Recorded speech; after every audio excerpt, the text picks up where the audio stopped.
प्यारे दोस्तों, वडोदरा मेडिटेशन आश्रम चापड़ से माँ हरीश्वरी का ओम सर्वात्मने नमः। सभी आत्माओं को मेरे प्रणाम, सर्वात्मा को कोटि कोटि नमस्कार। तो फिर से बस वही बात, फेथ, ट्रस्ट, कोई रास्ता ही नहीं जीवन में इसके सिवा। भरोसा करके एक फिलनी भवसागर से उतरी पार, भवसागर से उतरी पार, भवसागर से उतरी पार। भरोसे से ही गिद्ध गणिका भी उबरे, जाने सब संसार। भरोसे से ही गिद्ध गणिका भी उबरे, जाने सब संसार। भिलनी सर्वहारा वर्ग में आते हैं भील। तो एक भिलनी भवसागर से पार उतर गई। कौन नाम नहीं जानता उसका? शबरी। भगवान जिसकी कुटिया पर, जिसकी झोंपड़ी पर स्वयं राम उसका पता पूछते पूछते पूछते पधारते हैं।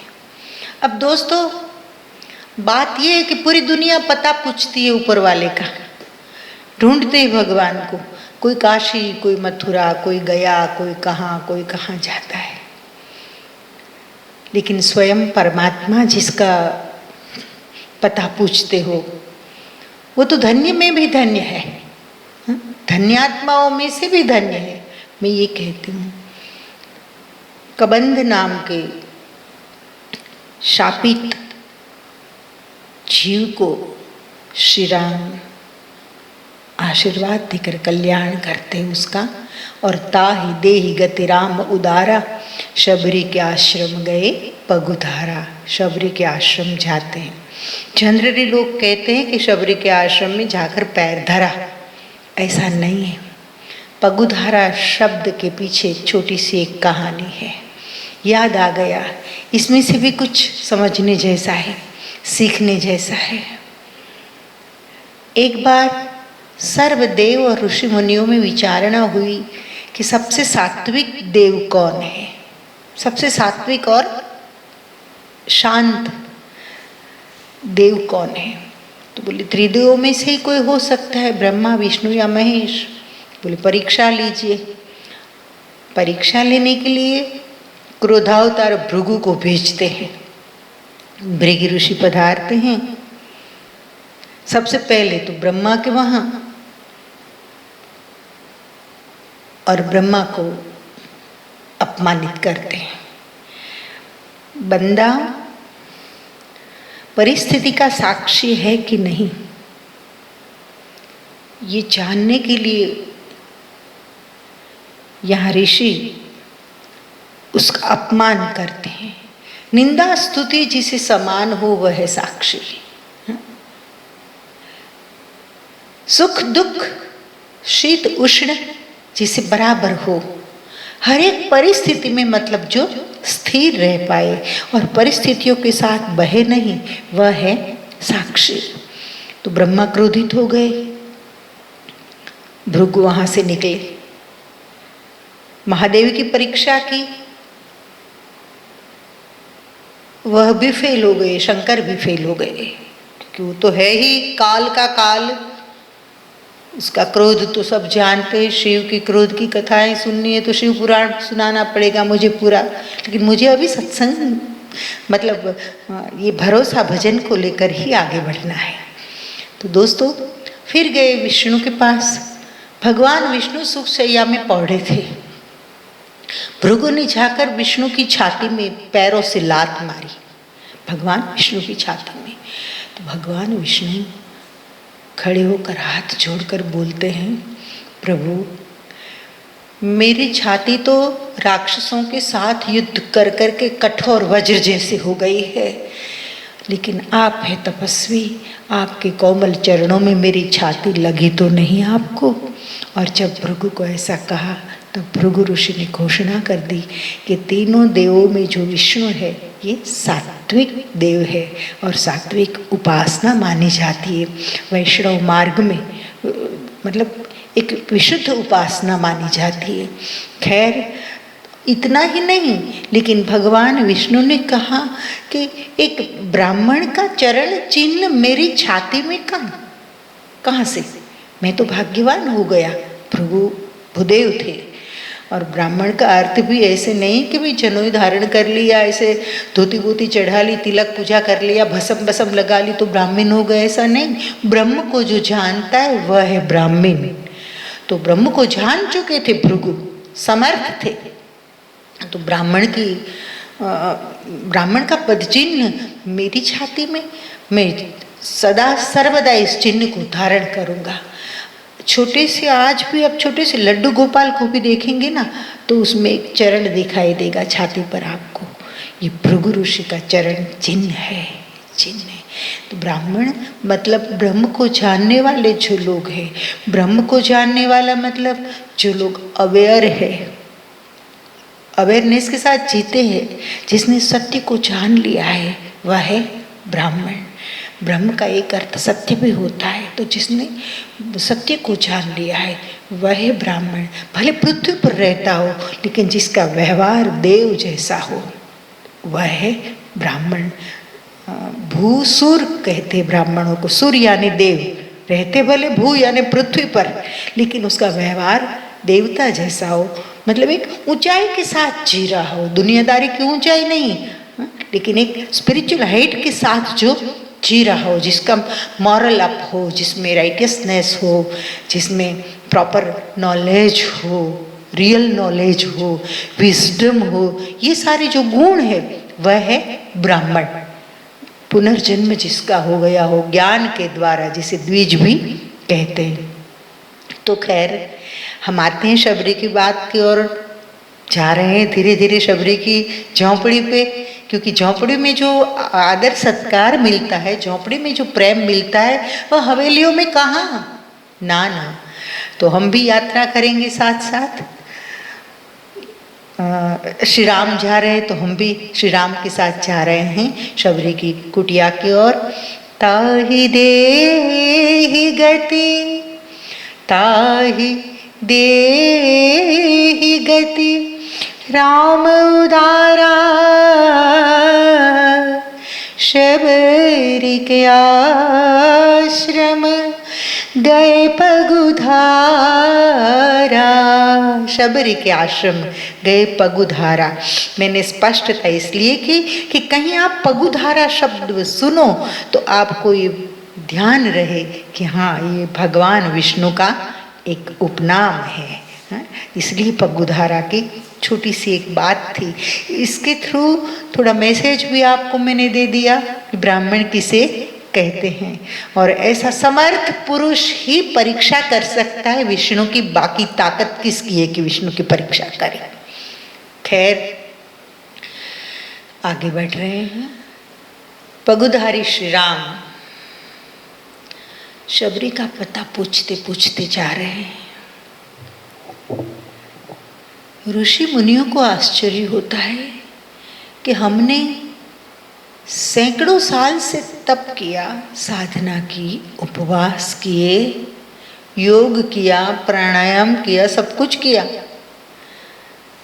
हम ढूंढते रह गए भगवान को, और भगवान खुद शबरी के आश्रम का पता पूछते। धन्य भागी, हमसे तो शबरी धन्य भागी है। खैर श्री राम पहुंचते हैं। ऋषि मुनि दौड़ दौड़ कर कहते हैं शबरी शबरी श्री राम आ रहे हैं। शबरी के पास और तो कोई अपनी अभिव्यक्ति कैसे प्रकट करे, और तो कुछ नहीं था। ये कोई मंत्र जाप स्तुति कुछ जानती नहीं थी, न संस्कृत जानती थी, न शास्त्र जानती थी। लेकिन मैं कहती हूँ जहाँ निश्चल प्रेम भरोसा और समर्पण होता है वहाँ कोई शास्त्र पुराण की जरूरत भी नहीं होती है। शबरी के मन में हुआ कैसे स्वागत करूं। मेरे गुरु मतंग ने कहा था कि तेरे वहां राम आएंगे। थोड़े फ्लैशबैक में जाते हैं। शबरी छोटी थी, भील के घर उसका जन्म हुआ था।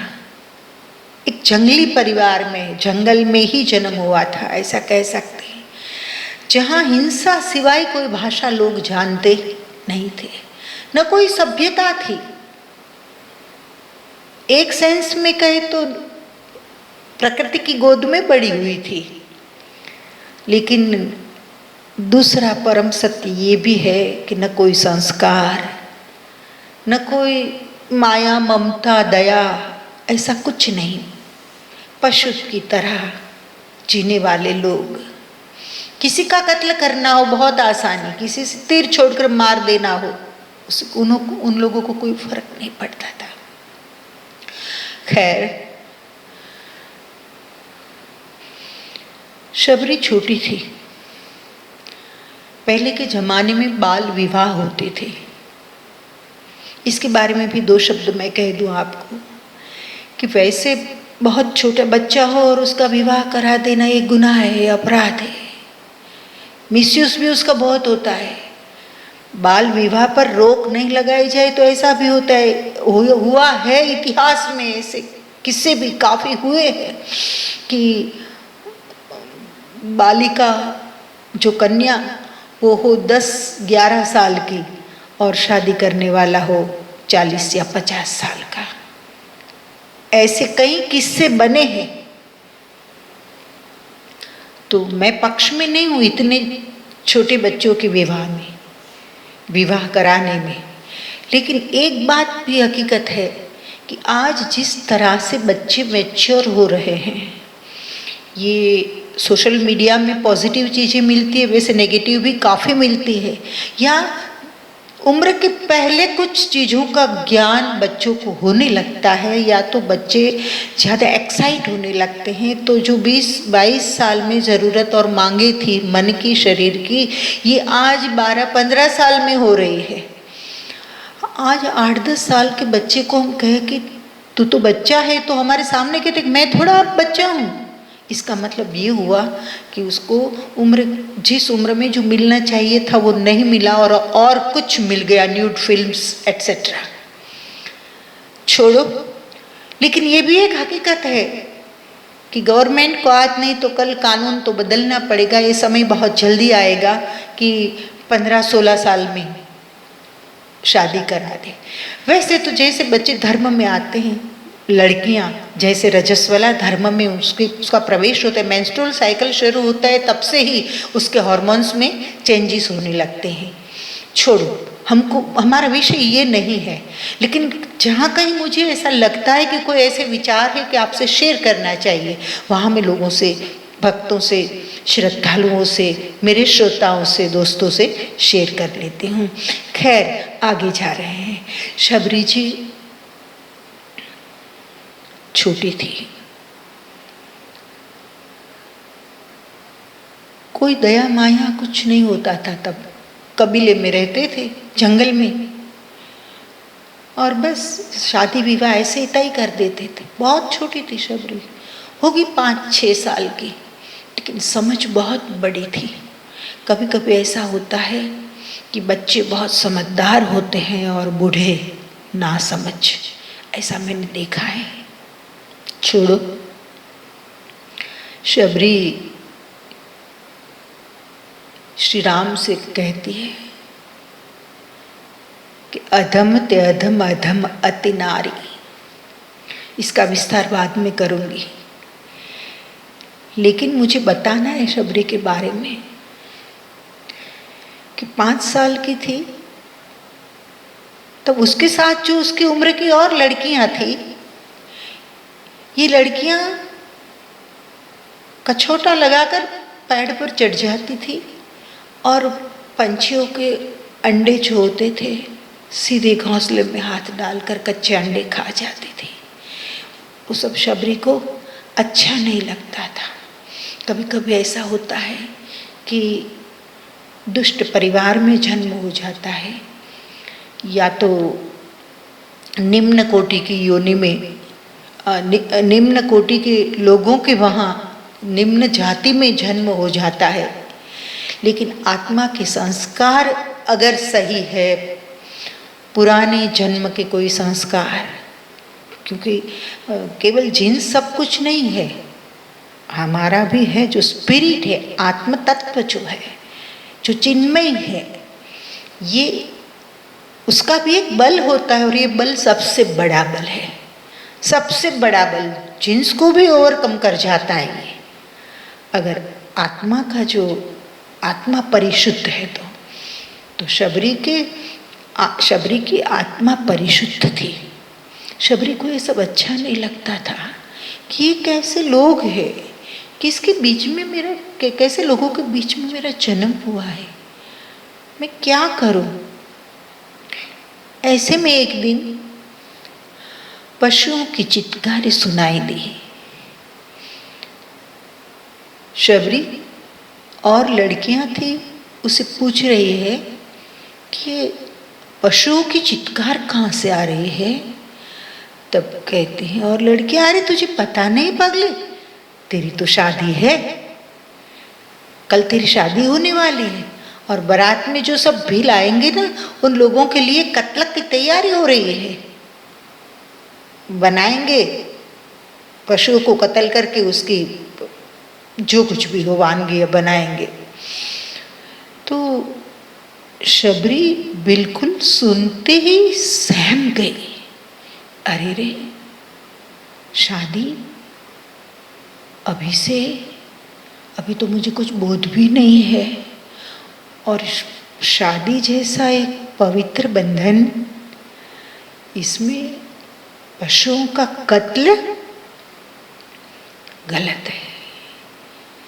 इतने सारे पशुओं, जो बाड़ा होता था एक, उसमें पशुए बांधे थे, इतने सारे जीवों का कत्ल करके मेरा संसार में प्रवेश हो। दैहिक बोध ज़्यादा नहीं था दुनियादारी का, लेकिन आध्यात्मिक बोध था। इतने सारे पशुओं का कत्ल करके जो मेरी शादी में आने वाले बारातियों को खिलाए जाए, तो बाराती भी ऐसे ही होंगे, तो मैं तो यहाँ रहूँ या वहाँ रहूँ, मेरे लिए तो दोनों नर्क है। और निमित्त मैं बनूंगी कि मेरी शादी के लिए इतने सारे पशुओं के कत्ल। ना, मुझे हरगिज़ नहीं रहना है इस घर में, न मुझे संसार में प्रवेश करना है। मैं भाग जाऊंगी। निकल जा, भाग जा, निकल जा। अंदर से एक ही आवाज़ आई, बार बार एक ही आवाज़, भाग निकल शबरी, यहाँ से भाग निकल। और शबरी ने छलांग लगा दी, भाग कर निकल गई। ढूंढे लोग, मिल नहीं रही। किसी ने कहा मतंग के आश्रम की ओर जा रहे थे, हमने देखा था। शबरी सीधे मतंग के चरण में, महाराज, गुरुजी मुझे बचा लीजिए, मुझे बचा लीजिए, लोग मेरे पीछे पड़े, मुझे जीने नहीं देंगे, मुझे मार डालेंगे।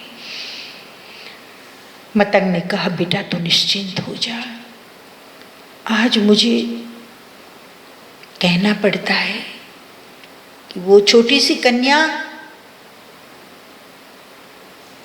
कोई ज़्यादा एजुकेशन नहीं था, नहीं किसी का प्रोटेक्शन था, नहीं माँ बाप थे, ऐसी छोटी सी कन्या बेझिझक बेधड़क एक साधु के आश्रम में जा सकती थी और पनाह ले सकती थी, और अंदर से पूरा सुरक्षा का अनुभव करती थी कि मैं वहाँ जाऊँगी तो मैं सुरक्षित रहूँगी।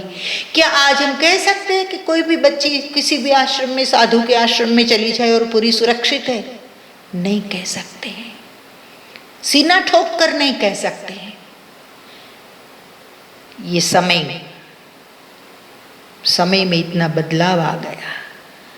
ऐसा नहीं कि गलत लोग पहले नहीं थे, लेकिन प्रमाण आज बढ़ गया है। गलत साधु संत पहले भी कोई ना कोई तो हुए हैं, गलतियां हुई है, लेकिन गलतियां अलग चीज होती है और इरादा अलग चीज होता है। खैर, मतंग की आश्रम में जब शबरी जाती है, मतंग कहते, बेटी तू निश्चिंत हो जा। शबरी ने कहा, मैं तो भील की बच्ची हूँ और तो मुझे कोई ज्ञान नहीं, हमको दुनिया छूती भी नहीं, अछूत मानते हैं, लेकिन अगर गुरुजी आप कृपा करेंगे मुझे यहाँ रखने की, तो मैं बाहर से जितना भी काम होगा ये सब करूँगी। फूल चुन कर लाऊंगी, तुलसी दल ला कर दूंगी, जल भर के ला कर दूंगी, जो आप कहेंगे, जितना आपका आदेश होगा इतनी सेवा मैं करूंगी, लेकिन मुझे आप अपनाइए। गुरुजी ने कहा, बेटी तू निश्चिंत होकर यहाँ रह सकती है। और शबरी के पास और कोई रास्ता भी नहीं था। साधुओं को यहाँ जागने जैसी बात है, साधु संतों को सोचने जैसी बात है कि आपका व्यक्तित्व ऐसा होना चाहिए, आपका चरित्र ऐसा होना चाहिए, आपका जीवन ऐसा होना चाहिए कि आप में बहन बेटियां भरोसा करें। और शबरी के पास तो कोई रास्ता और था ही नहीं, भरोसा कर भरोसा कर, भरोसा ही सहारा है, और कोई रास्ता नहीं था। इतना उन्हें पता था कि हाँ, ये छोटी छोटी बात में कत्ल करने से भी नहीं झिझकते हैं, ऐसे लोगों से तो मतंग का आश्रम अच्छा है। और मतंग ऋषि ने कहा, बेटी तू निर्भय होकर यहाँ रह सकती है। और कहा शबरी ने, गुरुजी आप कोई मुझे गुरु मंत्र दीजिए। मतंग ने कहा, बेटी राम नाम का सुमिरन कर, सुमिरन मेरी साहिबी, सुमिरन मेरा धन। मैंने कहा लिखा है कि सुमिरन मेरी साहिबी है और सुमिरन ही मेरा तो धन है, तो सुमिरन कर तू, बस तेरा कल्याण हो जाएगा। शबरी कुछ समय तक वहाँ रहती है, लेकिन वक्त आ गया, ऋषि को बुलावा आ गया और मतंग ऋषि समा गए। जब मतंग ऋषि की अंतिम क्षणी थी, तब शबरी कहती है, गुरु महाराज मैंने जितना हो पाया आपकी सेवा की है, मेरी काफ़ी गलतियां भी रही होगी, आपने कभी मुझे डांटा नहीं, बेटी से ज़्यादा आपने मुझे वात्सल्य दिया, लेकिन मेरे मन में एक वचन मैं आपसे मांगूं, ऐसा मेरे मन में आ रहा है। मतंग जी बोले, बोल बेटा क्या है? कहे, गुरुजी मुझे राम का दर्शन होगा, आप वचन देते हो? मतंग ने कहा, अवश्य होगा। हाँ, तुझे राम मंत्र तो दे दिया है, यहाँ रहना, भजन करना, आश्रम संभालना, अतिथि अभ्यागत कोई साधु संत आए तो जो बन पड़े उतनी सेवा कर देना, एक समय भगवान जरूर आएंगे तेरे यहाँ, तो निश्चिंत हो जा। क्योंकि भगवान आए उसकी चिंता नहीं करनी है, केवल प्रतीक्षा करनी है। प्रतीक्षा और चिंता में बहुत फर्क होता है। चिंता में धैर्य छूट जाता है, प्रतीक्षा में धैर्य नहीं छूटता। कल ही मेरे शिष्य स्वामी शैलेश्वर ये सब मुझे बता रहे थे, जो लोग मुझे सुनते हैं मीडिया पर, उन लोगों में जो कमेंट आती है, कमेंट्स पास करते हैं, उनमें से सुना रहे थे, कुछ अच्छी बातें थी वो बताकर, अच्छी कमेंट्स आती है, जनरली नेगेटिव कमेंट्स नहीं आई है। तो मुझे बता रहे थे कि एक कोई है 85 इयर्स ओल्ड है और उसने लिखा कि कोरोना में मेरा तो जाना पक्का था, लेकिन आपका एक दिन प्रवचन सुना और मैं ठीक हो गया, और अब तो ये सुनने के लिए मुझे जीना पड़ेगा। तो कहने का तात्पर्य ये है कि ये प्रतीक्षा में एक भरोसा होता है, प्रतीक्षा में धैर्य होता है, चिंता नहीं होती। चिंता और प्रतीक्षा में फर्क है। खैर, हम हमारे विषय की ओर आगे बढ़ रहे हैं। शबरी प्रतीक्षा कर रही है, राम आ जाएंगे, राम कल आएंगे। गुरुजी ने कहा है, विश्वास तो रखना ही है। बिनु विश्वास भक्ति नहीं, बिनु विश्वास भक्ति नहीं। तेह बिनु द्रवहीन राम, राम कृपा बिनु सपने हूँ, जीवन कहाँ विश्राम। शबरी वृद्ध हो गई है, लगभग बूढ़ी हो गई है, शरीर से पूरा काम भी ज़्यादा नहीं हो सकता है, लेकिन रोज सुंदर पुष्प लाकर रखती है, थोड़े फल लाकर रखती है, टोकरी भर के रोज पुराने फिर दे देती है किसी को, और फिर ताजे फल और पुष्प लाकर रखती है। कब जाने क्या, कब परमात्मा आ जाए, हाँ, कब राम आ जाए, तो मेरे राम के लिए तैयारियां तो करके रखो। तो ये बूढ़ी शबरी रोज तैयारियां करके रखती है। और परमात्मा तो पत्रम पुष्पम फलम तोयम, हमारे शास्त्रों में कहा है कि भगवान ये नहीं कहते कि बलि चढ़ाओ, भगवान ये नहीं कहते हैं कि बकरा काट के चढ़ाओ, काली माता ये नहीं कहती है कि मुर्गा काट के चढ़ाओ या बकरा काट के चढ़ाओ, कोई अल्लाह ऐसा नहीं कहता है। ध्यान रखना, हमारे शास्त्र तो ये कहते हैं, परंपरा तो सनातन परंपरा तो हमारी ये कहती है कि पत्रम, पत्ते मिल जाए ना, परमात्मा को दे दो, परमात्मा प्रसन्न हो जाएंगे। पुष्पम, पुष्प मिल जाए, भगवान प्रसन्न हो जाएंगे।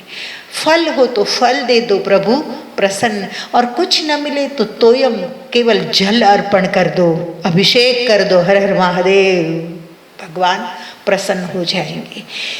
और कुछ नहीं हो तो मैं कहती हूँ कि पवित्र जल जैसा आपका हृदय प्रेम भक्ति से प्रवाहित होता होना चाहिए परमात्मा की ओर। पत्तों की तरह आपका हृदय प्रेम भक्ति से हरा भरा होना चाहिए। पुष्प की तरह आपका हृदय और जीवन सुवासित होना चाहिए। बस हो गई बात पूरी। शबरी के आश्रम पर ऋषि मुनि बूढ़े बूढ़े दौड़ दौड़ कर आते हैं, शबरी शबरी आ गए, राम आ रहे हैं, राम आ रहे हैं। मैं तो धन्य हो गई, बरसों से प्रतीक्षा कर रही थी। गुरु जी ने वचन दिया था एक दिन राम आएंगे। भरोसा कर, भरोसा कर, भरोसा ही सहारा है। भरोसा कर, भरोसा कर, भरोसा ही सहारा है। और प्रभु जब पधारे तो शबरी जी आँख के आंसुओं से परमात्मा के चरण धोती है उसके पास। और इससे और अभिषेक क्या अच्छा हो सकता है। आँख के आंसुओं से प्रभु के चरण धोती है श्री राम के। और थोड़े बहुत जो बाल बचे थे तो सर के बालों से पैरों को पोंछती है। प्रभु मैं आज धन्य बन गई। प्रभु अधम ते अधम, अधम अति नारी। मानस में तुलसी ने लिखा है कि प्रभु मैं कौन हूँ। अधम ते अधम, अधम अति नारी। तीन अधमता यहाँ बताई है। मनुष्य देह प्राप्त करके अगर हरि भजन नहीं किया, परोपकार नहीं किया, पॉजिटिविटी दूसरों के लिए, खुद के लिए तो सब कहते हैं पॉजिटिव रहो, लेकिन दूसरों के लिए, दूसरों की खुशी देखकर आप खुश नहीं हुए, नहीं कभी गरीब के आंसू पहुँचे, न रोते बच्चे को आपने कभी हंसाया, तो मैं तो ये कहती हूँ कि कोई मनुष्य जीवन का अर्थ ही नहीं है। अगर मनुष्य जीवन प्राप्त करके मैंने जो कुछ कहा ऐसे कोई गुण नहीं है, ऐसे कोई लक्षण नहीं है, तो फर्क आप में और पशु में इतना ही है कि पशु तृण खाते हैं और आप गरम रोटियां खाते हो, और कोई फर्क नहीं है। खैर, तो मैं कहूँगी कि अगर ऐसे सद्गुण नहीं है, विश्व कल्याण की भावना आपके दिल में छिपी नहीं है, और परोपकार का कोई कार्य आप अपने जीवन में नहीं कर पाए, और केवल भोग विलास, आहार, निद्रा, भय, मैथुन में अगर जीते, तो ये मनुष्य देह अधम है, हाड़ मांस का पुतला, इससे आगे कुछ भी नहीं। अधम तो पहली अधम था। सोचना है, ये बातें मनुष्य को मनुष्य की सोच शुरू करती है। और मेरा कार्य यही है, कभी ज्ञान मार्ग की बात करती हूँ, कभी कर्म मार्ग की, कभी भक्ति मार्ग की। जो लोग भक्ति मार्गी नहीं है उसे लगता है ये क्या शबरी को लेकर बैठी है माँ आधे घंटे से, ऐसा होता है। लेकिन ये भक्ति मार्गियों के लिए है। आपको अगर नहीं सेट हो रहा है तो आप कुछ और सुनो, कुछ और देखो। फिर से एक बार कह रहे हो, मनुष्य शरीर अधम। तो आप कहेंगे बड़े भाग मानुष तन पावा। माता जी आप तो ये कहती है कि बड़े भाग्योदय होता है, जिसका भाग्योदय होता है उसे मनुष्य शरीर प्राप्त होता है। मैं आज भी कहती हूँ कि भाग्योदय होता है तब मनुष्य शरीर प्राप्त होता है, लेकिन ये भी हकीकत है कि तेरा भाग्योदय हुआ, मनुष्य देह तुझे मिला, लेकिन मानव देह प्राप्त करके तो मनुष्य की तरह नहीं जिया, एक अच्छे इंसान की तरह नहीं जिया, और जीवन तेरा भेड़िए जैसा है और विचारधारा भी ऐसी है, तो मैं कहूँगी ये शरीर अधम है, हाड़ मांस का पुतला। शबरी कहती है कि एक तो ये पुतला अधम, ऊपर से सब ठीक है, मढ़ा हुआ है भगवान ने, अंदर से तो यही है अधम में अधम। दूसरी अधमता प्रभु, भील की जाति अधम। लोग हमें अछूत मानते हैं, हमारे हाथ का खाना भी नहीं खाते, और इसमें भी मेरा स्त्री का शरीर अधम। मैं कहती हूँ कि उत्तम है नारी शरीर, तो नारी नवतम रत्न है, नारी से सब होय, नारी बिना नर विश्व में सुख कारक नहीं होय, नारी बिना नर विश्व में सुख कारक नहीं होय। नारी को, मैं एक नारी होकर मैं कहूँगी कि नारी का शरीर अधम, तो उत्थान ही नहीं होगा भारतीय नारी का, बिल्कुल अधम नहीं है। लेकिन शबरी के लिए ये अधम था, क्योंकि वहाँ केवल पराधीनता थी, शिक्षा का अभाव था, स्वतंत्रता का अभाव था, कोई समझने वाला था नहीं। शिक्षा का अभाव हो, धन का अभाव हो, स्वतंत्रता का अभाव हो, परिवार में कोई समझने वाला नहीं हो, और कोई किसी भी प्रकार की सुविधा न हो, न आपको तरक्की करने का कोई मौका हो, तो फिर ये जीवन अधम ही हो गया। पराधीन सुख सपने उनाए, पराधीन को स्वप्न में भी सुख प्राप्त नहीं होता, तो पराधीन मैं कुछ नहीं कर सकती थी प्रभु, कुछ नहीं भागने के सिवाय। लेकिन हाँ, ये छलांग लगा गई, जंप लगा गई, जो ये बहुत बड़ा जंप था, जो एक स्पिरिचुअल जंप था शबरी का। अधम ते अधम, अधम अति नारी, तीन मह में, और मैं उसमें भी अधम, मति मंद, मेरी मति ज्यादा तो चलती नहीं प्रभु, शास्त्र पुराण मुझे आते नहीं है, पढ़ी लिखी तो हूँ नहीं, और मेरे वहाँ भगवान आ जाए तो भगवान की स्तुति कैसे करूँ, इसका मुझे ज्ञान नहीं है प्रभु। ये ऋषि मुनि तो स्तुति करते हैं, मंत्र बोलते हैं, श्लोक बोलते हैं, क्या क्या करते हैं प्रभु आपके लिए, मुझे कोई ज्ञान नहीं है। तीन मह में मति मंद अघारी, पापी नहीं हूँ मैं। अगर पापी नहीं होती तो मेरा जन्म ऐसे परिवार में क्यों होता। शुचिनाम श्रीमताम गेह योग भ्रष्टो भी जाए थे, कोई पवित्र परिवार में या कोई बड़े परिवार में जन्म होता, लेकिन मति मंद, मंद बुद्धि की हूँ और अघारी, पापी नहीं। मुझे तो पगली ही कहते थे सब, वहाँ भिलनियों के और भिल की और लड़कियां थी, वो पगली ही कहते थे मुझे। तो प्रभु कई विधि स्तुति करो तुम्हारी, आपकी स्तुति मैं किस तरह करूं, मुझे कुछ नहीं आती स्तुति करना। आपको अर्पण करने के लिए प्रभु मेरे पास भावनाओं के पुष्प है और थोड़े फूल ये चूंटे हैं जो पौधे मैंने लगाए, लीजिए प्रभु। प्रभु भूख लगी होगी आपको, अब देखो इससे बड़ा सत्कार क्या हो, कोई वनवासी आपके वहाँ आ जाए, वनवास दिया गया हो, ऐसे कोई आपके घर आ जाए, बहुत बड़ा हो, बहुत बड़े परिवार का हो, वनवास दिया गया हो, तापस के रूप में हो, और ये आपके घर आ जाए और आप उसे पूछ लो कि प्रभु भूख लगी होगी, तो किसी को क्षुधा को समझ लेना, इससे बड़ी सेवा क्या हो सकती है। मैं कहती हूँ किसी की क्षुधा को समझ लेना, हा? भूखा आदमी है उसे पूछ लेना खाने का, हो गया यज्ञ दान पुण्य तप सब हो गया। मैं तो ये कहती हूँ प्रभु आपके लिए मैंने कंद फल रखे हैं, कंद मूल फल सुरस अति, सुरस रस समर, कंद मूल और फल, और कंद में तो बहुत ताकत होती है, कंद मूल फल सुरस अति रसपूर्ण, दिए राम कहूँ आने, भगवान को ला कर देती है। लीजिए प्रभु आप में इसमें से जो उचित लगे आप आरोग्य कंद मूल फल सुरस अति, दिए राम कहूँ आनी, प्रेम सहित प्रभु खाए। प्रभु खाने लगे प्रेम सहित, प्रेम सहित प्रभु खाए। बारंबार बखानी, बार बार बखानते, बारंबार बखानी। ये इसमें प्रभु की प्रभुता है। प्रभु वो नहीं है जो बड़ा है, प्रभु वो नहीं है कि जिसे खमा खमा होती है और छड़ी पुकारते हैं, जिसकी हाजिरी होती है वो प्रभु नहीं है। प्रभु की प्रभुता इसमें है कि छोटे से छोटे आदमी के सत्कार का स्वीकार करे और उसको इस तरह से उसकी प्रशंसा करे कि उसे लगे मेरा जीवन सफल हो गया, छोटा छोटापन भूल जाए अपना। ये प्रभु है। तो राम की प्रभुता देखो, प्रेम सहित प्रभु खाए। खाते तो सब है, खाना कौन छोड़ता है, हाँ? और इतने ताजे मीठे फल मिले तो कौन छोड़ेगा। और ये तो वैसे तो तापस वेश विशेष उदासी, 14 बरस राम बनवासी। उदासी के रूप में भगवान 14 साल तक उदासीन के रूप में रहना था, तो कंद फल खाने के तो आती हो गए थे। वहाँ गरम गरम रोटियाँ कहाँ मिलेगी, अब पकवान कहाँ अयोध्या के यहाँ। तो कंद फल से प्रसन्न तो हुए राम, प्रेम सहित प्रभु खाए।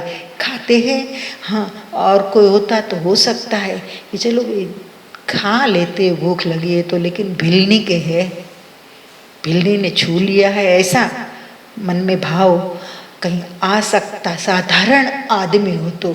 लेकिन ये तो शबरी बरसों से जिसका भरोसा करके बैठी थी, वैसे करुणा निधान श्री राम थे।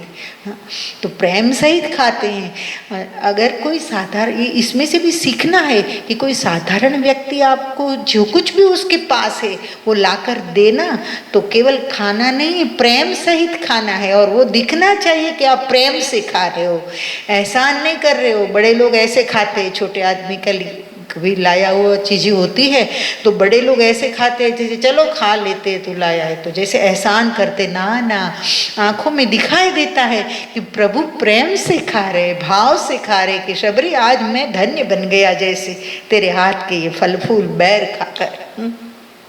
बारंबार बखानी, और बखानते भी, शबरी बहुत मीठे फल है, कहाँ से लाई आप, कैसे आपने इसे सींचे है, इन वृक्षों को कैसे सींचे है, कैसे प्रेम से, कैसे भाव से। इतनी मिठास तो कभी नहीं, इतने साल से वन में हूँ, लेकिन इतनी मिठास तो कोई कंद फल में मुझे नहीं आई। प्रेम सहित प्रभु खाए, बारंबार बखान, बार बार बखानते हुए खाते हैं।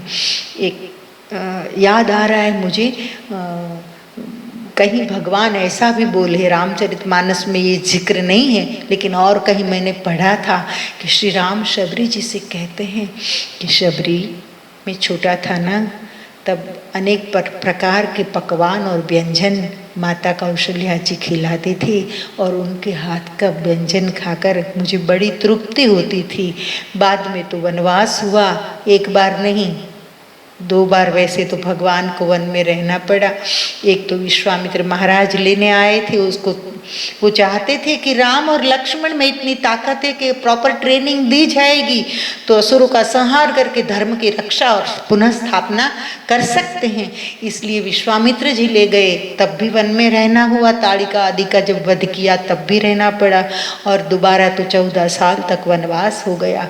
तो शबरी जी, जब से मैं घर से निकला हूँ, बस आखिरी माँ कौशल्या जी के हाथ का भोजन पाया था, फिर जब से निकला हूँ तब से लेकर आज तक मुझे तृप्ति नहीं हुई थी भोजन की, लेकिन आपके हाथ के कंद फल खाकर मुझे आज तृप्ति हुई। आज मैं अघायो, शब्द मुझे याद है कि रसिक बिहारी जी ने कहीं लिखा है कि आपके बैर खाकर मैं परितृप्त हुआ, ऐसा मुझे आज लगता है। शबरी जी तो धन्य हो गई। भगवान मेरे ऐसे कैसे पुण्य कि स्वयं आप पधारे। तो भगवान श्री राम कहते हैं कि नवधा भक्ति कहूँ तो ही पाही, नवधा भक्ति कहूँ तो ही पाही, सावधान सुनु धरु मन माही। बड़ी प्यारी बात है कि मैं नवधा भक्ति कह रहा हूँ आपके सामने, बहुत बड़ी बात है। गुरु बोले और शिष्य सुने ऐसा सुना होगा, एक ऋषि बोले और दूसरा ऋषि सुने ऐसा भी सुना होगा, एक विद्वान बोले दूसरा सुने ऐसा भी सुना होगा, एक विद्वान बोले और सामने बैठी सभा सुने ऐसा भी सुना होगा, पत्नी बोले और पति सुने ऐसा भी आपने सुना होगा, क्योंकि जगदम्बा ने शिव को प्रबोधा है कई बार। ये भी सुना होगा शिव बोलते हैं और शक्ति सुनती है, ये भी सुना होगा याज्ञवल्क्य और भरद्वाज सामने संवाद करते परस्पर, ये भी सुना होगा। अरे दो पक्षी काकभूषण और गरुड़ का संवाद, एक पक्षी बोले दूसरा सुने ऐसा भी सुना होगा, लेकिन भगवान स्वयं बोले और एक बिल्ली सुने ऐसा इतिहास में दूसरा कोई उदाहरण नहीं मिलेगा। स्वयं भगवान बोले और एक बिल्ली सुने। भगवान तो कई जगह बोले हैं, श्री कृष्ण बोले हैं महाभारत के युद्ध के पहले रण मैदान में, लेकिन सामने अर्जुन था। महाराज पृथु बोले हैं, लेकिन सामने पूरा प्रजाजन बैठे थे। श्री राम बोले हैं उत्तरकांड में, लेकिन वहाँ पूरी अयोध्या की सभा बैठी थी।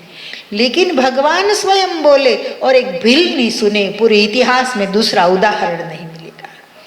स्वयं भगवान बोलते हैं और शबरी सुन रही है। नवधा भक्ति कहूँ तो ही पाही, सावधान सुनो। कैसे सुनना है? सावधान होकर सुनना है। हाँ, ये सावधान शब्द बड़ा प्यारा है। बंदा अगर सावधान होकर सुन ले और उसके काम की बातें सत्संग में से ले लेना तो कल्याण हो जाए।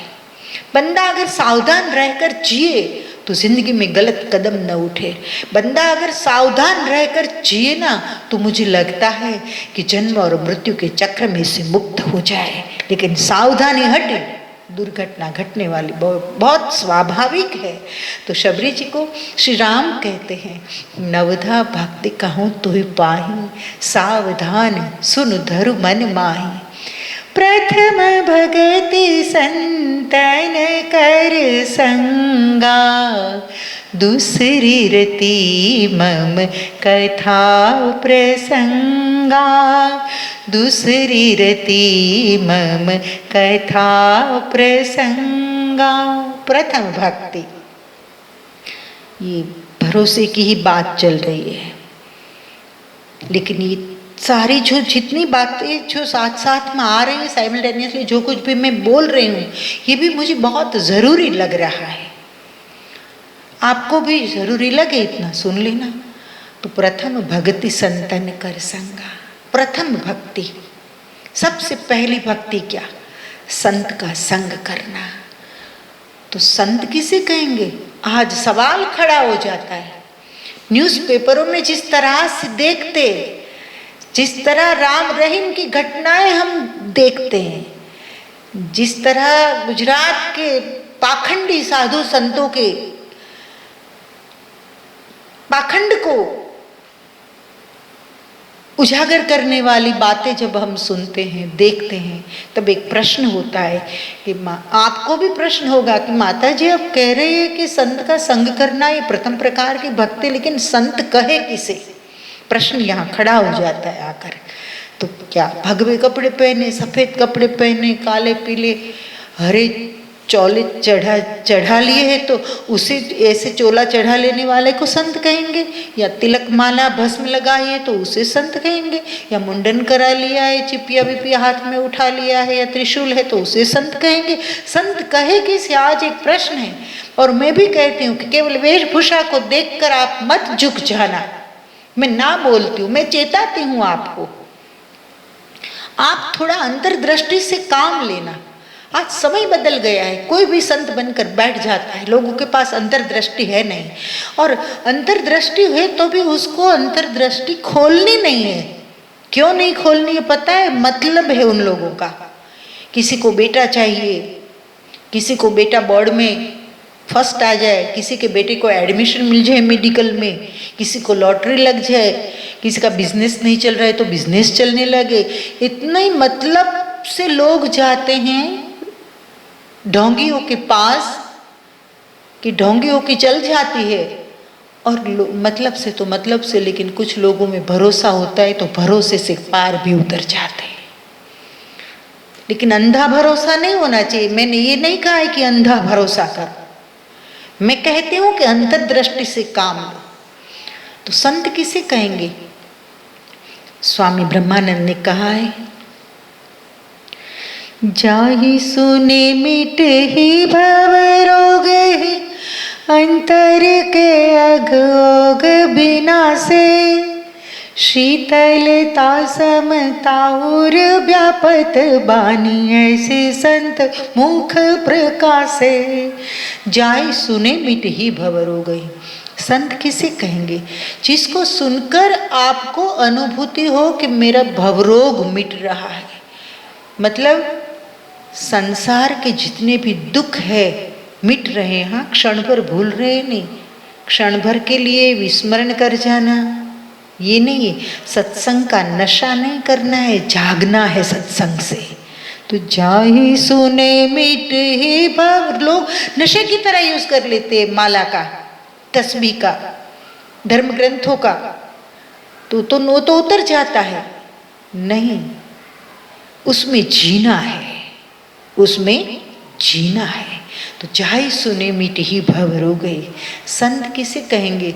जो कह दे जा बच्चा तेरी लॉटरी लग जाएगी, जा बच्चा तेरा वो हो जाएगा, जा बच्चा तेरा वो हो जाएगा। ना ना, जिसको सुनकर, जिसके सानिध्य में बैठकर, जिसके साथ सत्संग करते करते आपको अनुभव हो कि मेरा भवरोग मिट रहा है।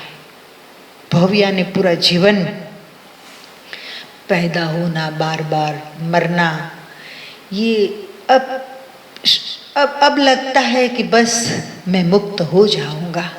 उस अवस्था तक आप पहुंच जाओ और भवरोग मिट जाए। कहाँ की बात की है, केवल सुनने से भवरोग मिट जाए आपका। मतलब कि आपको उस हद तक जगा दे कि आपको फिर मोक्ष की खोज न रहे, दोबारा पैदा होना ही न पड़े। तो अपने आप मुक्ति, मोक्ष के लिए फिर भटकने की बात नहीं है। किसी का दादा आकर कह के नहीं गया है कि मैं मोक्ष में हूं या नरक में हूं, सीधी बात है ना। तो संत का अर्थ है कि जिसे सुनो, जिसके सानिध्य में बैठो, तो बैठते ही आपको लगे कि रोग मिट गया।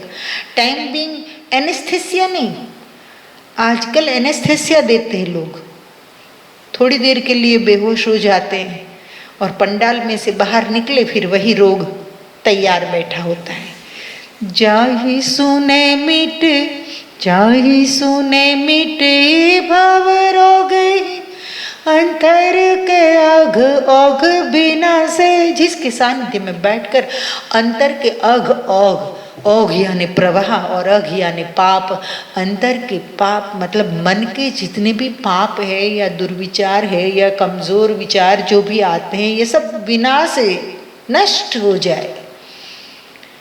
ऐसी हकारात्मकता का आप में जन्म हो और इतनी प्योरिटी आप में आने लगे जिसके सानिध्य से कि आप रूपांतरित हो जाओ। और बंदा रूपांतरित हो जाता है तो उसी क्षण पास्ट खत्म हो जाता है। ट्रांसफॉर्मेशन जैसे होता है, जैसे व्यक्ति रूपांतरित होता है, जिस क्षण, उसी क्षण से पास्ट खत्म हो जाता है, गया सब। और फिर ट्रांसफॉर्मेशन जब होता है तो उसके साथ साथ अवेयरनेस तो आती है। तो आप ट्रांसफॉर्म हो गए जो, तो पास्ट चला गया और फ्यूचर की चिंता मिट गई। इतने अवेयर है आप कि लिव विथ प्रेजेंट, जो कुछ भी हो प्रेजेंट है, वर्तमान में जीना। तो ये सत्संग से सिद्ध हो सकता है, सत्संग से ये संभव हो सकता है। लेकिन ऐसा संत मिले तब ना। तो ये प्रमाण में दे रहे हूँ कि ऐसा संत आपको मिला है कि भवरोग मिट गया, आप रूपांतरित हो गए। कल तक आंखें भटकती थी, आज आंखें निर्मल हो गई। कल तक मन भटकता था, आज मन निर्मल हो गया। कल तक किसी का गला करने का मन हो जाता था, जेब काटने का अब नहीं होता है। अगर ये सब हुआ है तो आपने संत को सुना है, बाकी धंधादारियों को सुना है। कई आपको करना है, न्याय आपको करना है। मैंने आपकी कोर्ट में गेंद डाल दी है, अब आपको डिसाइड करना है आपको क्या करना है। मैं तो वाणी में जो बताया है आगम में संतों ने, इसी परिपाटी पे आगे बढ़ रहे हैं। चाहे सुने मिट ही भव रो गए, अंतर के अघ औघ बिना से, अंदर से सब खत्म, जलकर भस्म जो कुछ भी था वो, अंतर के अघ औघ बिना से। शीतलता सुनकर हृदय में शीतलता हो, हाश एक फीलिंग हो, अच्छा लगता हो, शीतलता। दग्ध हृदय लेकर आप गए हो, लेकिन जिसके पास बैठो तब हृदय में शीतलता व्याप्त होने लगे तो समझना आप किसी संत को सुन रहे हो। और समता समभाव आपके हृदय में हो, आपकी दृष्टि बदल जाए, गरीब तवंगर का भेद मिट जाए, जाति पाति का भेद मिट जाए, ऊंच नीच का भेद मिट जाए, कास्ट क्रीड और कलर से आप ऊपर उठ जाओ और आप विशुद्ध दृष्टि से हर व्यक्ति में बैठे हुए परमात्मा का दर्शन कर पाओ तो समझ लेना कि आप किसी संत के पास बैठे हो। अगर ऐसा अनुभव नहीं हुआ तो समझ लेना कि आप टाइम पास कर रहे हो, कुछ गलत कर रहे हो ऐसा मैं नहीं कह रही हूँ, आप टाइम पास कर रहे हो। अब टाइम पास करना है या रूपांतरित होना है ये आपको तय करना है, और रूपांतरित होने के लिए आपको खोजना पड़ेगा कि आपके लिए कौन है, संत कहाँ है और किसके द्वारा मेरी मदद हो जाएगी। बस तो प्रथम भक्ति संतन कर संगा, प्रथम प्रकार की भक्ति है संत का संग करना। तो ऐसे संत को अब खोजना शुरू करना। ये सर इतना सस्ता नहीं है कि कहीं भी टेका लो, या तो फिर हर जगह टेकाओ, जर्रे जर्रे से प्यार करो, ना पंडित को, ना मुल्ला को, ना काशी को, ना काबा को, ना मंदिर को, ना मस्जिद को, जर्रे जर्रे से प्यार करो। या तो कहीं भी झुक जाओ, जहां आप झुको वहां मंदिर है, या तो ये अवस्था आ जानी चाहिए आपकी, या तो फिर खोज करो, दो में से एक। न पूरा समर्पण है न पूरी खोज है, बीच में लटके हैं आप। तो कभी आसाराम अच्छा लगता है, कभी राम रहीम अच्छा लगता है, कभी कोई फुरारी कोई अच्छा लगता है, पता नहीं क्या। अब करे क्या इस समाज का? लटकना ही है, लोगों को बीच में भटकना ही है, उनको भटकना है, उन्हें चेंज चाहिए, स्थिरता चाहिए ही नहीं। जो स्थिरता चाहिए ही नहीं, वो भटकने की आदत पुरानी है 84 लाख योनि में, तो पुराना मन हावी होता है, स्थिर होना ही नहीं। फिर हम क्या करें? उनको 5 स्टार संत चाहिए, संत नहीं चाहिए 2 स्टार 3 स्टार 5 स्टार संत चाहिए। कमरा है, पानी है, साफ सुथरी बिस्तर है, एक रात रुकना है, किसी भी सराय में रुक जाओ। लेकिन आदमी को साधारण सराय चाहिए ही नहीं, 5 स्टार होटल चाहिए, साधारण सराय नहीं चाहिए उन्हें। तो जैसे 5 स्टार कमरों की आदत हो गई है, 5 स्टार होटलों की आदत हो गई है, वैसे 5 स्टार साधु संतों की आदत हो गई है लोगों को। इसमें मैं कुछ नहीं कर सकती, आपको ही जागना पड़ेगा, आपको ही अवेयर रहना पड़ेगा, आपको अंतर्दृष्टि से देखना पड़ेगा। मैंने जो प्रमाण बताया संत किसे कहेंगे, इसका अनुभव लेना पड़ेगा, तब जाकर कुछ होगा। और आखिर में तो फिर बंदा ये कुछ नहीं कर सकता है, तो फिर तो बेचारा भरोसा कर। लेकिन मैं कहती हूँ अंधा भरोसा नहीं करना है। खैर, प्रथम भगति संतन कर संगा, दूसरी रति मम कथा प्रसंगा, दूसरी रति मम कथा प्रसंगा। श्री राम कहते हैं कि मेरी कथा के जो प्रसंग हो वो प्रेम से सुने, भाव के साथ सुने। आज लोगों को चमत्कार चाहिए, सीधा सीधा सत्संग नहीं पसंद है।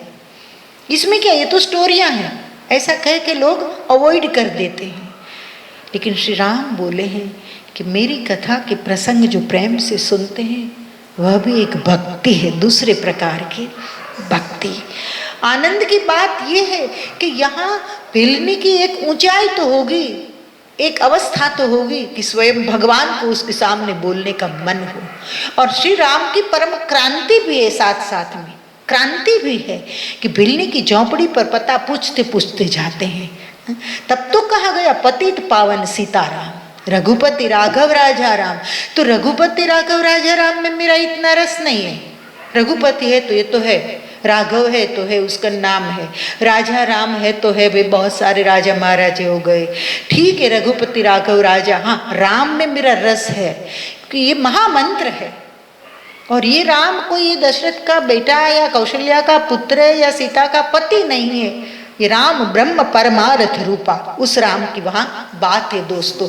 तो ये बात ठीक है, रघुपति राघव राजा राम, लेकिन मजे की बात ये है कि पतित पावन सीताराम, राम को पतित पावन कहा है कि जिसका कोई नहीं उसका तो खुदा है यारो। कहने की बात ये है कि सबसे सर्वहारा वर्ग की एक लड़की, सबसे तिरस्कृत भय में रहने वाली, पीछे मारने के लिए उसके सब भील आए थे। ये तो मतंग ऋषि एक सिद्ध थे, एक समर्थ थे कि शबरी को मार न दे या ऋषि को न मार दे, इसलिए ऋषि ने अपनी सिद्धि से पूरे आश्रम की ओर चारों ओर अपनी तप के बल से आग लगा दी। तो चमत्कार के बिना नमस्कार नहीं, तो आग को देखकर वो संहार कर मारने वाले सब भागे, सब भील परिवार, बाकी मार देते, ऋषि को भी मार देते। तो ऐसे एक अबूझ परिवार में से आई हुई एक भील ने उसके हाथ के बैर खाए। राम ने उसकी झोंपड़ी पर झाड़ने हुए राम कोई छोटापन महसूस नहीं करते हैं। ये बहुत बड़ी बात है। ये राम की एक परम उदारता सिद्ध करती है ये बात। तो विषय की ओर जाते हैं कि प्रथम भक्ति संतन कर संगा, दूसरी रति मम कथा प्रसंगा, गुरुपद पंकज सेवा, तीसरी भक्ति अमान, अभिमान छोड़कर गुरु के चरणों की सेवा करना। ये तीसरे प्रकार की भक्ति कही है। आज परिस्थिति क्या है, गुरु की सेवा तो लोग बहुत करते हैं, हरीफाई होती है, कंपटीशन लगी हुई है। 5 स्टार गुरुओं की सेवा करने के लिए औरतों में कंपटीशन होती है। मैं कहती हूँ माताओं जाग जाओ, 2 हाथ जोड़कर विनती करती हूँ, कृष्ण कृष्ण था, गोपियाँ बनना बंद करो, आज युग बदल गया है, समय अलग है। कृष्ण की तो बालक थे कृष्ण, 7 साल के थे कृष्ण। कितने? केवल 7 साल के थे। और आज 60 साल के बूढ़े महात्मा होते, महात्मा तो कह ही नहीं सकते उसे, बूढ़े पाखंडी साधु आज शोषण करते हैं लड़कियों का। तो दोस्तों मैं कहती हूँ जागो, समझो, इतने पागल मत बनो कि आपका सब कुछ खत्म हो जाए, बाद में आपको होश आए। 5 स्टार गुरुओं की सेवा करने के लिए लोग तत्पर है। साधारण संत कोई बैठा हो कोने में तो उसमें किसी को भी रस नहीं है, लेकिन दुनिया को पता नहीं है कि भगवान तो अकेले होते हैं। लक्ष्मण ने भी शबरी के बैर की तारीफ नहीं की है, केवल राम ने की है, लक्ष्मण ने भी नहीं की। खैर छोड़ो, गुरुपद पंकज सेवा, जो कोई ऐसे सतगुरु मिल जाए कि जो निष्पक्ष हो, निष्काम हो, सर्व इच्छाओं से मुक्त हो गए हो, वितराग से जिसका हृदय पूर्ण हो, आपके कल्याण के सिवाय जो कुछ नहीं चाहता हो, ऐसे कोई गुरु मिल जाए तो गुरुपद पंकज सेवा, तीसरी भक्ति अमान, अभिमान छोड़कर करना। इसमें अभिमान के साथ करते कि मैं हूं तो ये सब हुआ आश्रम का काम।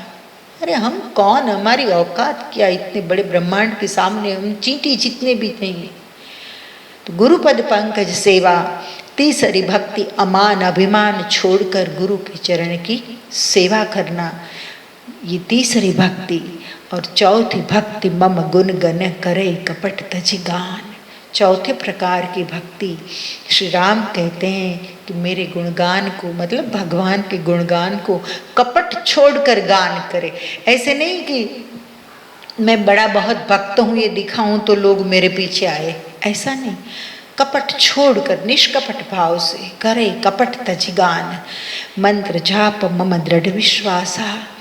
आगे कहते हैं कि जो भी मंत्र आपको मिला हो, फिर गुरु की ओर से या ब्रह्मांड में से कहीं आपको कोई ध्वनि अच्छी लग गई हो या तो सुनाई दिया हो कुछ, तो जो भी मंत्र है या तो कोई शास्त्र में से आपने लिया हो, तो उस मंत्र में दृढ़ विश्वास रखना। मंत्र जाप मम दृढ़ विश्वासा, पंचम भजन सु वेद प्रकाशा। तो यही तो बात मैं कर रही हूँ, भरोसा कर भरोसा कर। तो वेद भी यही कहता है कि दृढ़ विश्वास। भरोसे का अर्थ क्या है? दृढ़ विश्वास। तो पंचम भजन सु वेद प्रकाश, राम कहते कि वेद कहता है। तो आदि अनादिकाल से यही बात है, भरोसा कर भरोसा कर, भरोसा ही सहारा है। भरोसा करके भक्तों ने यहाँ पत्थर को तारा है। तो मंत्र जाप मम दृढ़ विश्वासा, दृढ़ विश्वास के साथ मंत्र का जाप। कृष्ण ने गीता में भी कहा है कि यज्ञानाम जप यज्ञोस्मि, यज्ञों में मैं जप यज्ञ हूँ। स्वयं कृष्ण कहते हैं जप यज्ञ मैं हूँ। स्मरण मात्र से बंदा तैर जाता है। फिर आपको राम राम अच्छा लगे, अल्लाह अल्लाह अच्छा लगे, जो अच्छा लगे वो, श्री कृष्ण शरणम मम अच्छा लगे, जो ठीक लगे आपको वो, लेकिन दृढ़ विश्वास के साथ। मंत्र जाप मम दृढ़ विश्वासा, पंचम भजन सु वेद प्रकाशा, वेद में प्रकाशित है ये पांचवें प्रकार की भक्ति। छठ दमशील, छठ दमशील बिरति बहुकर्मा, निरत निरंतर सज्जन धर्मा। छठ दमशील, बड़ी प्यारी बात बताई। छठवें प्रकार की भक्ति, दो शब्द है शास्त्र में बार बार आते हैं, शमन और दमन। शमन किसे कहते हैं? ईश्वर कृपा से या स्वयं की प्योरिटी से इंद्रियां अपने आप शांत रहती हो, शमन अपने आप हो जाता हो, ये है शमन। और दमन का अर्थ है कि बलपूर्वक रोकना, निग्रह करना। कुछ 5 स्टार लोग ऐसे हो गए कि भारत की करेंसी से परितृप्त नहीं थे, अमेरिका चले गए। यहाँ सनातन धर्म की परंपरा और यहाँ की संस्कृति को वहाँ ले जाना जरूरी था, वहाँ प्रचार करना जरूरी था। इसके बदले ऐसा हुआ कि वहाँ जाकर वहाँ के रंग से रंग गए, भारत के रंग को भूल गए और परिस्थिति कुछ ऐसी खड़ी हो गई कि हजारों लोगों को भटका दिए। मैं कहती हूँ भटका दी, भटक गए, हजारों लोग भटक गए। इस तरह से लोगों को उपदेश दिया कि इंद्रियां तो है न, वे तो नेचुरल है न, वो तो मन में जो इच्छा हो पूरी करना चाहिए न, वासना को दबाओगे तो वासना और भड़केगी। अरे दोस्तों, तृष्णान तृप्ता तृष्णान जीर्णा वयमेव जीर्णा। तृष्णा कभी भी जीर्ण नहीं होती, हम जीर्ण हो जाते हैं। अब लोगों को ऐसे भी माहौल पूरे विश्व का ऐसा है कि आदमी भटका हुआ है। ऐसे में आप उसे ये कहेंगे कि जो भी इच्छा हो पहले पूरी कर लो, इंद्रियों को रोको नहीं, तो क्या गाली देने का मन हो किसी को तो गाली दे दोगे आप। रेप करने का विचार आया तो क्या रेप कर दोगे आप किसी लड़की पर? मैं कहती हूं कि मुझे जवाब दो, जवाब दो। आचार्य रजनीश लोगों ने जिसे कहा भारत में और विदेश में ओशो, ये ओशो की पूंछ पकड़ने वाले आज भी वही बात करके बैठे हैं। कितना भी हम उससे सत्संग करेंगे, सत्संग का तो मौका ही नहीं होता है, क्योंकि उन लोगों वक्ता बहुत पैदा हो गए। उसकी पूंछ पकड़कर, ओशो की पूंछ पकड़कर वक्ता बहुत पैदा हो गए। तो बस बौद्धिक स्तर पर इतने प्रभावित हो गए लोग, और जिनको फ्रंट होकर जीना था। समझ में आया? इंद्रियों का दमन भी करना पड़ता है। आंख कुछ मांगती है तो तुरंत उसको वो नहीं दे सकते। मन कुछ मांगता है, मन तो कहीं भी भटकता है। मनो धावंती सर्वत्र मदोन्मत्त गजेंद्रवत।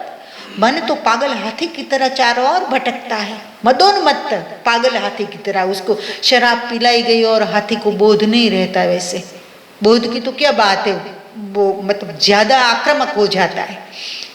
तो इसी तरह ये इंद्रियां हैं, उसको आप परितृप्त करने के लिए जितना दोगे और मांगती जाएगी और मांगती जाएगी और मांगती जाएगी। तो मन में जो आए ऐसा हम नहीं कर सकते। किसी को गाली देने का मन हुआ और किसी को गाली दे दी, लेकिन दो लोग सहन भी कर लेंगे, और चौथा ऐसा होगा कि सब दांत बाहर आ जाएंगे। ऐसा भी हो सकता है। तो मैं नवधा भक्त में मैं बात कर रही हूँ, किसी से मेरा द्वेष नहीं है। मैं जो बोल रही हूँ न्यूट्रल होकर बोल रही हूँ। वैसे भी दुनिया फ्रंट हो गई है, दुनिया नंगी हो रही है। कपड़े उतारने में लोगों को रस है और उतरवाने में भी रस है। ऐसे माहौल में आप कहोगे कि हाँ हाँ बस जो मन में चाहे वो कर लो, आपको नशा करना है तो नशा भी आप कर सकते हो, नशे से भी ध्यान हो सकता है। ये क्या पागलपन है, क्या पागलपन है। ऐसा नहीं कहा जाता दुनिया को। लोग छिपा छिपा कर किताब पढ़ते। मैं कहती हूँ जिस किताब को बच्चों से छिपानी पड़े ऐसी किताब ही घर में नहीं चाहिए, बिल्कुल नहीं। मेरा अनुभव है, मैं अनुभव की बात करती हूँ। मुझे डॉलर में पैसे नहीं चाहिए। जहां हूं, जैसी हूं, खुश हूं, प्रसन्न हूं, सेटिस्फाइड हूं। लेकिन मैंने कभी मेरे मूल्यों के साथ बांध छोड़ नहीं की है। कॉम्प्रोमाइज मेरे मूल्यों के साथ मैंने नहीं किया है और नहीं करना चाहिए। जीवन मूल्य नहीं रहा। नॉलेज विदाउट कैरेक्टर, किसी ने कहा है 7 सिंस ऑफ सोसाइटी, समाज के 7 पाप, उनमें से एक पाप कहा है कि नॉलेज विदाउट कैरेक्टर। बिना कैरेक्टर का ज्ञान हो क्या काम का। गुरु को कैरेक्टरलेस होना है, इसलिए पूरे चेलों को भी यही सिखा देंगे ताकि लड़कियां समर्पित हो और चेलो आश्रम में आए, हजारों रुपयों का दान करे, गुरु ऐश करे, और परिणाम क्या हुआ पूरी दुनिया जानती है। और नॉनसेंस लोग उसका भी गर्व लेते हैं कि 22 कंट्री में किसी ने एंट्री नहीं दी भगवान को। अरे मूर्खों, जिस भारत में बात की है इंद्रिय निग्रह की कि अपने आप इंद्रियों का शमन हो तो बहुत अच्छा है। सम्यक रूप से शमन हो, सम्यक रूप से तो भी ठीक है। अगर ऐसा नहीं हो रहा है तो निग्रह भी करना पड़ता है। पतंजलि कोई पागल नहीं हो गया था। पतंजलि वो हल्दी मिर्ची नमक बेचने वाला आजकल का पतंजलि, उसकी बात नहीं कर रही हूँ मैं। जो महान योगी हो गए, जिसने पातंजल योग दर्शन हमको दिया है, इसकी मैं बात कर रही हूँ। उसने स्पष्ट कहा है कि निग्रह करना पड़ता है, बल से भी कभी मन को रोकना पड़ता है, बाकी मन तो खत्म कर देगा। मनो धावंती सर्वत्र मदोन्मत्त गजेंद्रवत। तो ऐसी स्थिति में अंकुश कैसे करे उस मन रूपी हाथी को। तब वाल्मीकि रामायण में कहा कि ज्ञानांकुश समाबुद्धि तस्य नो चलते मना। ज्ञान रूपी अंकुश से उसको निग्रह करना पड़ता है, रोकना पड़ता है। अगर हम लोगों को कहेंगे मन में आए सो करो, तो इसका परिणाम क्या होगा? दुनिया नरक बन जाएगी। माँ बहन बेटियां जीने लायक नहीं रहेगी दुनिया में, और एड्स जैसे भयानक रोगों के शिकार बन जाओगे। कड़वा तो लगेगा आपको, लेकिन मुझे बोलना पड़ेगा। और इसलिए मैं साफ साफ कहती हूँ कि मुझे एक पैसे भी आपसे नहीं चाहिए, एक पैने भी नहीं चाहिए मुझे। दाल रोटी भगवान ने दी है, और अगर नहीं भी देंगे तो हम मानेंगे कि ऊपर वाले ने उपवास करने का मौका दे दिया। लेकिन जो मानवीय मूल्यों की जहाँ बात आती है उसके साथ हम कॉम्प्रोमाइज़ नहीं कर सकते। जहाँ सनातन धर्म के एसेंस की बात आती है, उस बात तो हमको खुलकर कहनी ही पड़ेगी। किसी को तो बोलना ही पड़ेगा, किसी को तो बोलना ही पड़ेगा। तो ये मैं ये मान लूँगी कि चलो ये हिस्सा मेरे हिस्से में आया, ये काम मेरे हिस्से में आया, ऐसा मानकर, ये भी मेरा धर्म समझकर, मेरी ड्यूटी समझकर मैं बोल रही हूँ। तो छठ दमशील, शील यानी कैरेक्टर, हाँ, character loss is everything loss. तो छठवें प्रकार की भक्ति के इंद्रियों को रोक कर श्रेष्ठ शील के साथ मनुष्य को जीना, ताकि लोग भरोसा कर पाए। लोग तभी क्योंकि लोगों को पता होता है, लोग समझते हैं, पूरी दुनिया पागल नहीं है। एक क्राउड एक जगह हो जाता है इकट्ठा, लेकिन झूठ लंबा नहीं चल सकता। लोगों में समझ है, समझदार लोग भी है। हाँ, जो लाइमलाइट में आते हैं उनको लोग टाइम बीइंग मान लेते हैं, एक भीड़, एक वर्ग मान लेते टाइम बीइंग कि हाँ भाई ये सब बहुत बड़ा संत है। लेकिन जहाँ समझदारी है, वे लोग थोड़ी सजगता के साथ ऑब्जर्व करते तो रियलाइज हो जाता है कि नहीं, ये 5 स्टार वाली बातें हो गई है। मुझे 5 स्टार से कोई तकलीफ नहीं है।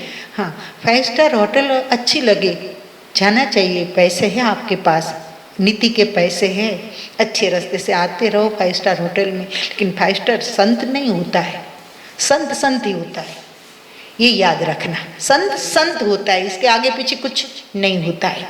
तो खैर, छठ दमशील बिरति बहुकर्मा, अनेक प्रकार की जंजाल से बिरति, वैराग्य, निरत निरंतर सज्जन धर्मा, और हमेशा सज्जन के जो धर्म बताए, धर्म यानी यहाँ ड्यूटीफुलनेस की बात, कि उसका कर्तव्य क्या है, उसके अनुसार जो जिए। निरत निरंतर सज्जन धर्मा, सातव सम मोहिमय जग देखा, 7वें प्रकार की भक्ति है कि सर्व जगत में परमात्मा बसे हैं। सिया राम मैं सब जग जानी, कर्म प्रणाम झोरी जग पानी। इसलिए तो मैं कहती हूँ कि जर्रे जर्रे से प्यार करो। हाँ, तो सातव सम मोहिमय जग देखा, मोते संत अधिक कर लेखा, और मुझसे ज़्यादा संत को सम्मान दे। यहाँ 5 स्टार संत नहीं लिखा है, कहीं तुलसी ने नहीं, 2 स्टार 3 स्टार, ऐसे संत ऐसे संत। संत मतलब संत, खत्म। इसकी कोई वेशभूषा भी नहीं लिखी है, पर्टिकुलर ड्रेसअप भी नहीं लिखा है। संत मैंने बता दिया, संत किसे कहते, जाहि सुने मिटे ही भव रोगहि, अंतर के अगौग बिना से, शीतलता समता और व्यापत बानी ऐसी संत मुख प्रकाश। तो सातव सम मोहिमय जग देखा, मोते संत अधिक करि लेखा। कोई संत मिले तो मुझसे भी अधिक सम्मान संत को दे। आज संत को कोई पूछता नहीं है और असाधु पूजे जाते हैं, ये कलयुग का प्रमाण है। ये परिस्थिति हो रही है आज की। ठीक है, आगे बढ़ते हैं। 8 जथा लाभ संतोषा, 8वें प्रकार की भक्ति, जो कुछ भी प्राप्त हो, जो कुछ भी हरि इच्छा से प्राप्त हो, उसमें संतोष माने। जथा लाभ संतोषा, सपने हो नहीं देखे पर दोषा, और स्वप्न में भी दूसरों के दोषों को ना देखे। कंट्रोवर्सी तो होगी, आपको लगेगा कि माँ आप ही बात कर रहे हो, ऐसा ऐसा ऐसा ऐसा ऐसा नहीं होना चाहिए, ये अलग बात है। मेरी ये भूमिका है, मेरी ये भूमिका है। मेरी रियलिटी तो ये है कि मैं किसी का दोष नहीं देखती हूँ और किसी की निंदा नहीं कर रही हूँ, ये मेरी रियलिटी है। लेकिन अभी जो है वो मैं रोल प्ले कर रही हूँ। मेरा रोल ये है प्ले करना अभी कि आपको जगाऊं। तो किसी को जगाने के लिए जो कटु सत्य है उससे बोलना, ये निंदा नहीं है, ये दोष देखना नहीं है, ये तो एक समाज सेवा है मेरी ओर से। तो दोस्तों, 8 सम मोहिमय जग देखा, मोते संत अधिक कर लेखा। 9वां सरल, 9वें प्रकार की भक्ति बताते हुए श्री राम कहते हैं कि बहुत सरल है, बहुत सरल। तो इसमें क्या करना है? सब सन छल हीना, छल कपट से रहित।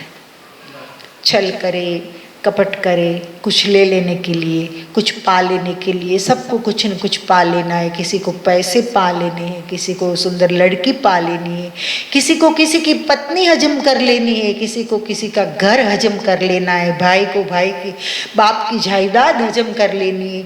तो ये जो सारी स्थितियां हैं, उनमें से मनुष्य को मुक्त करने के लिए स्वयं श्री राम बोलते हैं। और शबरी की पात्रता लगी होगी ना, शबरी से कहते हैं कि नवम सरल, और बहुत सरल कहा, लेकिन इतना ही कठिन है। सबके साथ छल कपट से मुक्त है, नो कोई छल नहीं, कोई चीटिंग नहीं किसी से, कोई कपट नहीं। नवम सरल सब सन छल हीना, मम भरोस ही हर्षण देना। और इसी बात पर मम भरोस श्री राम कहते हैं कि मेरे भरोसे जो जी रहा हो, भरोसा कर भरोसा कर, भरोसा ही सहारा है। भरोसा करके भक्तों ने यहाँ पत्थर को तारा है। मम भरोस, मेरे भरोसे, मेरे भरोसे मतलब राम कहना चाहते कि अस्तित्व के भरोसे। राम मतलब पूरा अस्तित्व, जो कुछ भी है पूरे ब्रह्मांड में, ना ना जो कुछ भी है ऐसा नहीं, जो कुछ भी ब्रह्मांड में है वो सब कुछ जिसके इशारे चल रहे हैं, ऐसी जो ऊर्जा है, ऐसी जो शक्ति है, उसके भरोसे जीवन जिए। मम भरोस ये हर्षण देना, स्थित प्रज्ञ की तरह जो जीने वाला हो। दुखेश वनोद्विग्न मनाहा, सुखेशु युकित स्पृह। तो सुख में कोई हर्ष नहीं, दुख में कोई रोना नहीं।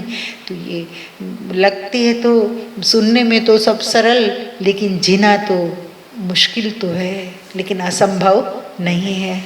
और श्री राम बहुत अच्छी बात करते हैं कि हे शबरी, नवमह जिनमें एक ही होय, नारी पुरुष सचराचर कोई। नव में से जिनमें एक भी भक्ति हो, फिर वो नारी हो, पुरुष हो कि सचराचर कोई भी हो, नवमह जिनमें एक ही होय, एक भी हो नौ में से, सोई अतिशय प्रिय भामिनी मोरे। हे भामिनी, भामिनी शब्द प्रयोग जनरली युवती के लिए किया जाता है, लेकिन यहाँ तो शबरी वृद्ध है, फिर भी भामिनी प्रयोग करके कहना ये चाहते हैं श्री राम कि शरीर से भले आप वृद्ध हो, लेकिन भक्ति में आप युवती हो। सोई अतिशय प्रिय भामिनी मोरे, सकल प्रकार भक्ति दृढ़ तोरे। नौ में से एक प्रकार की भी भक्ति जिसमें हो तो मुझे अत्यंत प्रिय लगता है वह जीव, तो सकल प्रकार भक्ति दृढ़ तोरे। शबरी जी, आपकी तो सर्व प्रकार से भक्ति दृढ़ है, मैं कैसे बखानूं। और धन्य हो गए श्री राम आज, और धन्य हो गई शबरी। बड़ी बात तो ये है कि राम कहे कि मैं आज परितृप्त हुआ भोजन से, मतलब माता कौशल्या के समान तुलना किया शबरी के हाथ का भोजन पाकर। साधु संत जल्दी किसी के हाथ का इसलिए नहीं खाते कि किसके विचार कैसे होते हैं, और विचारों का इफेक्ट होता है, उसमें तरंगे सूक्ष्म रूप से तरंगे आ जाती है। भोजन में भी अगर गलत बंदे के हाथ से बनाए तो जिसके विचार गलत है, व्यवहार गलत है, तो इसलिए स्वयं पाकी होते हैं। तात्पर्य ये है कि शबरी इतनी परिशुद्ध थी, जैसे फलों की मिठास थी ऐसे शबरी का मन भी मीठा था, भगवान के लिए विशुद्ध थे, बिल्कुल नेचुरल थे। तो श्री राम बहुत प्रसन्न हुए, बोले शबरी आज हम भी धन्य हो गए, आपका दर्शन हमें हुआ, आप जैसे भक्त का। और शबरी से पूछते कि अब सीता की खोज करने कहाँ जाए, तो ये बात मुझे नहीं करनी है, मुझे राम कथा नहीं करनी है, मुझे तो जो भजन में जो पात्र सब आते जाते हैं उस पात्र के माध्यम से आपका भरोसा दृढ़ हो, बस यही बात करनी है मेरे सत्संग में, इसलिए ये भजन लिया है। तो फिर से एक बार कहती हूँ कि भरोसा कर, भरोसा कर, भरोसा ही सहारा है। भरोसे से ही भक्तों ने यहाँ पत्थर को तारा है, भरोसा करके भक्तों ने यहाँ पत्थर को तारा है। और इसके साथ यहाँ आज मैं विराम लेती हूँ, कल फिर से आपके सामने कुछ नई बात लेकर आऊँगी। प्रणाम, नमस्कार।